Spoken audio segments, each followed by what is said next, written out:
Tell us about your writing journey from 2008 until now, and how have you grown and developed over the years? Yeah, I just think when I was first starting to write, I wanted to make a poem in any poem that I could possibly make. I was sort of thinking about poems as performances embodied in each poem. But I'm also much more interested in, whenever I'm revising the poems, I'm also asking myself what I had to say and whether or not I said it right and whether or not I told the truth. So writing and poetry has been an outlet for you to express yourself. So before that, before you discovered writing, how did you express yourself? I don't know that I was allowed to express myself. I spent a lot of time in the church where I grew up. I grew up in a black church. For my parents, it was very important that we be there every Sunday, every Wednesday night, and then another day of the week for whatever rehearsal, whether it was choir, usher board, or something like that. So I think most of the expression I had through religion and through that church. For me, I grew up in a non-denominational evangelical church. We tried really hard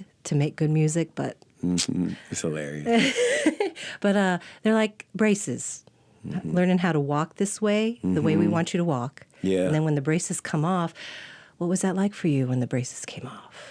I think freedom is something ongoing and something I'm learning every day. My life was saved by poetry, and I understand that just like there's a God in the church, there must be a God in poetry, because it's poems. I wasn't in church. I was reading a book of poems when I decided to live and not die. I was reading a book of poems that felt like secrets to me. It was a book by a writer named Essex Hemphill, actually. And I was reading poems as an undergraduate on a fellowship for the summer in the same school where I'm a college professor now at Emory University. And I was reading his poems, and I was afraid somebody caught me reading them. I kept feeling like I was reading these secrets, and I kept looking over my shoulder. And me understanding that poems could do that, could keep me alive in that way, to give me something to look forward to, was probably the first fit of freedom that I had, because I understood that this thing I always wanted to do could make people feel this way. I had enjoyed poetry, but I had never been saved by them in that way before.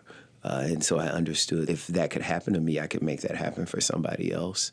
In the poem Hustle, you wrote, "In our house lived 3 men with one name, and all 3 fought or ran. I left Nelson Demery III for Jericho Brown, a name I earned in prison."